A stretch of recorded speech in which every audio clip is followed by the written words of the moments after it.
Hello everyone. Today we are going to improve the time complexity of Fibonacci series. In the last video, we saw that the time complexity of Fibonacci series with the recursive algorithm is big O of 2 raised to power n, which is an exponential time complexity, and exponential time complexity is a really bad complexity and we definitely need to improve it. So its answer lies in the recursion tree itself. If you look at the recursion tree, Fibonacci series is basically Fn is equals to Fn minus 1 plus Fn minus 2, right? So this is the recursion tree for that. To improve the time complexity of Fibonacci series, take a look at the recursion tree that we discussed in the last video. This is the recursion tree with n is equals to 6. So if you see carefully, we are doing one calculation multiple times. For example, if you see F4, we are actually calculating it 2 times. One while calculating F6 and one while calculating F5.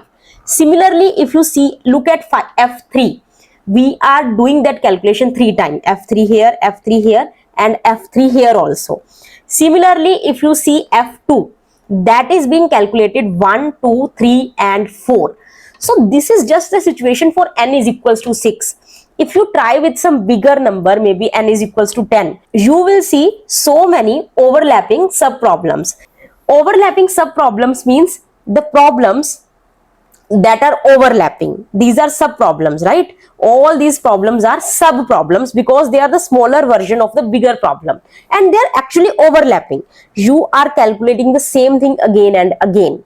So whenever we have an overlapping sub problem, the basic and the simple solution is that instead of calculating it again and again, just save its solution somewhere and reuse it whenever needed.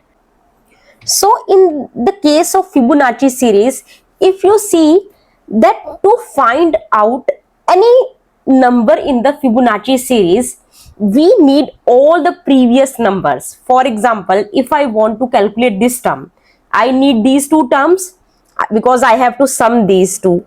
And if you have to calculate this, you need these two terms. And if you go further, to calculate this, I need this and this. So what we can do is, we can save all these numbers from 0 to n. Okay, so that we don't have to calculate anything more than once. So the first number or the 0th term in the series is fixed, which is 0. The first term in the series is also fixed, which is 1. The second term in the series is f0 plus f1, which we have already calculated.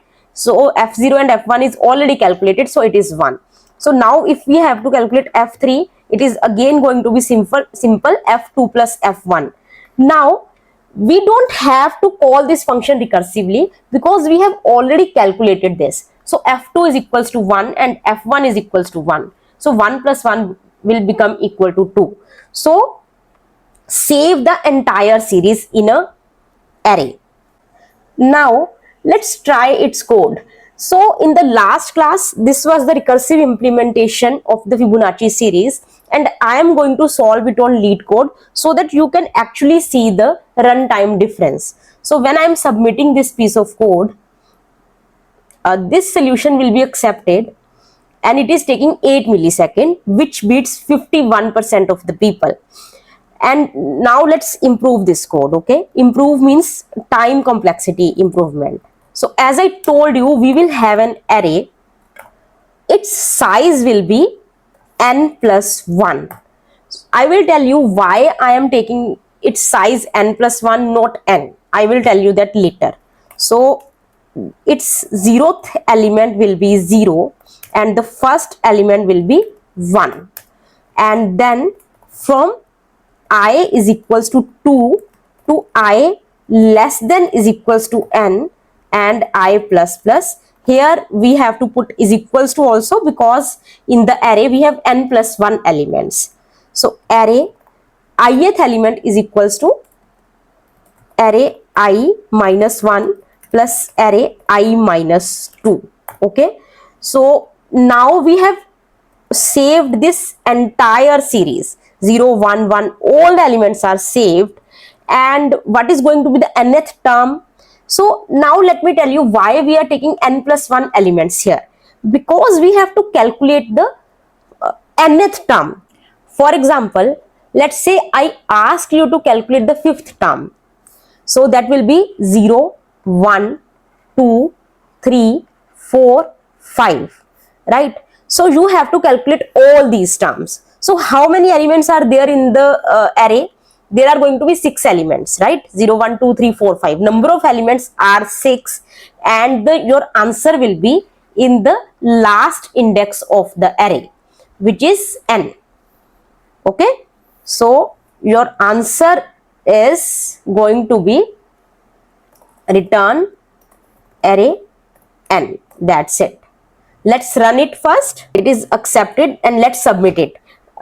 Just take a note that the last solution, the recursive solution, was taking 8 milliseconds. Let's see how much time this solution is going to take.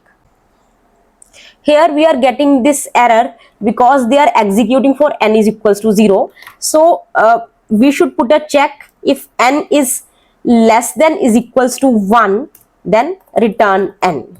Okay, now submit it. You see it is running in 0 millisecond, which beats 100% of the people. So from 8 millisecond to 0 millisecond, it's a huge difference in the time complexity.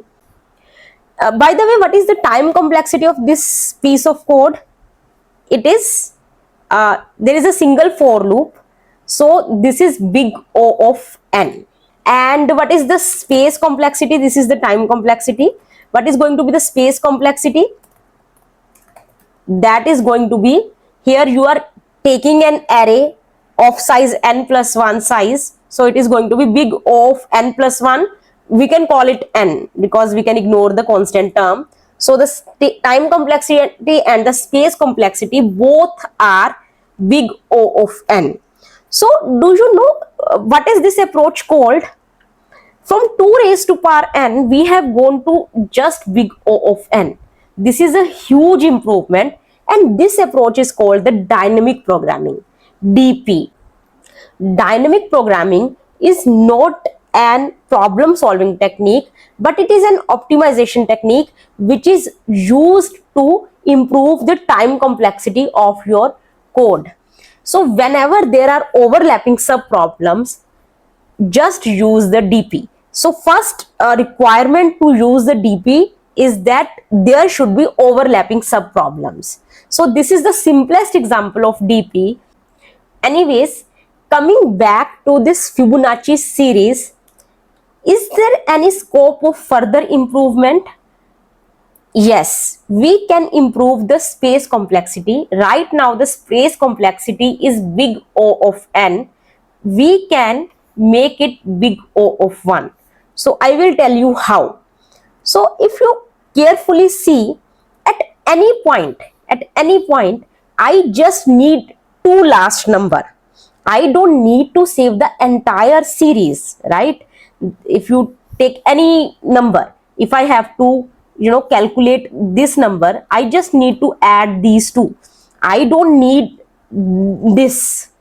So instead of saving the entire series, just save the last 2 numbers. Okay, so what I will do is I will delete this array.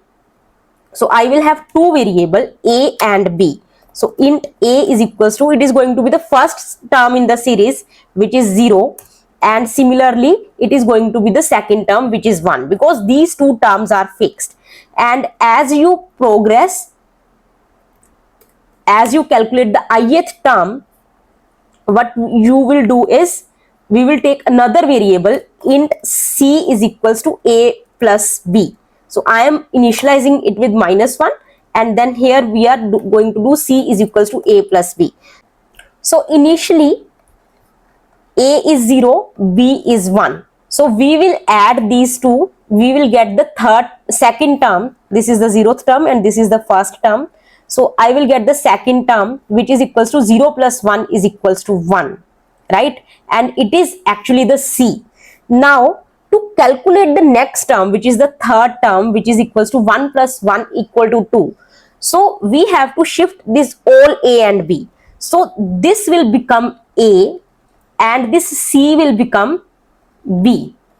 Then the new C will be A plus B. 1 plus 1 equal to 2. Okay. So A will become equal to B and the new B will be equal to C. So the new A will be equal to B, the previous B, the new B will be equal to the previous C. Okay, and now we don't have any array. So what would be the output?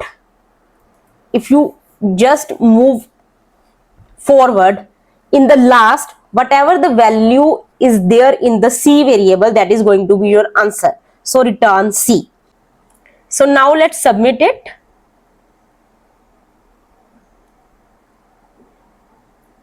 It's 0 millisecond, beats 100% of the people, and in terms of memory also it is beating 98.24% people.